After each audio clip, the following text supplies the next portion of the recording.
Did you know you can add 55% onto your sales just by changing the language in which you describe your products or your services? Sounds absolutely insane, 55%. But McDonald's actually did this very thing, and they used a little bit of persuasion, a little bit of behavioral science, really ethically, and their sales shot up by 55% on one of their products. I'm going to show you exactly how that works in this video. I'm also going to show you why it works as well, because sometimes understanding the why behind why something works lets you learn at a little bit of a deeper level and actually lets you apply it to different things as well.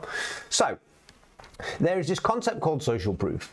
And social proof in marketing or behavioral science is where when we're feeling really uncertain as a human being, we don't know which option to pick, we will generally look towards the crowd to either see which way an authority is guiding us, or B, see which way the crowd is going. So if we see a bunch of people heading in a particular direction or choosing a particular option, we are going to look at them, we're going to think, that behavior feels safe, and then we're going to copy that behavior as well, and that is called social proof. So in marketing, this works by having lots of testimonials, lots of reviews on things, and we read these when we're deciding on a product, and then basically we feel a bit more trusting of the process, our uncertainty has eased a little bit, and we decide that we actually want to follow the crowd there. Now McDonald's took this same principle and added it to one of their products. You know the tasty little ice cream that McDonald's sell? McDonald's could not work out how to sell more McFlurries,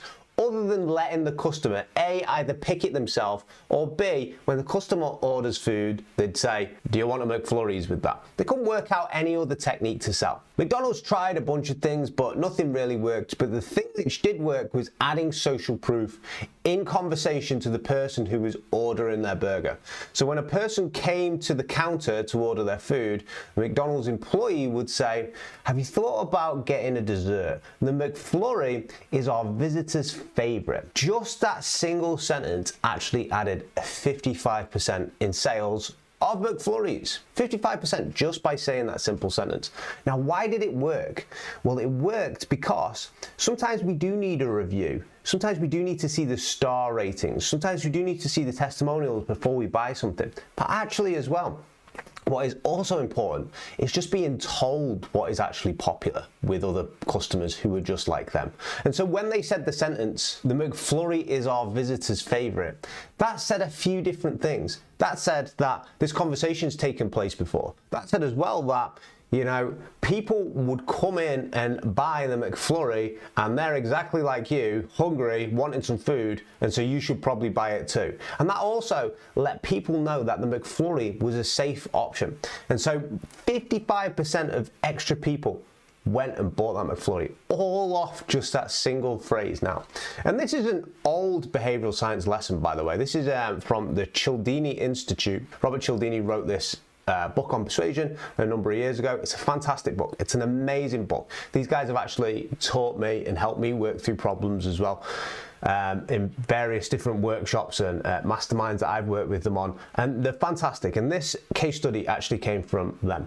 And things like this have been now spread across the marketing world, and they're implemented in a bunch of different places. You will see that when you go to McDonald's, you probably get asked a huge amount of questions which are similar to this, which are all designed to do something. And because of this, you end up spending more money than you otherwise would have done. And this is the importance of behavioral science, that we operate on a psychological level, and we have these little biases going on all the time, and when they're done right at the right moment, it actually gets us to take a completely different action, or a significant action different from what we would have done. And so this is so easy to implement. Have a look in your marketing or your sales and see, is there a place I could genuinely recommend to buy a product from me to the customer, or to, you know, sell a bit more of a service because it is the most popular thing that other customers like from me. You don't make it up. It's really important you don't make it up. You've got to be ethical with this. And a part of why this works so well is because it is trust building, and it can have the opposite effect if you're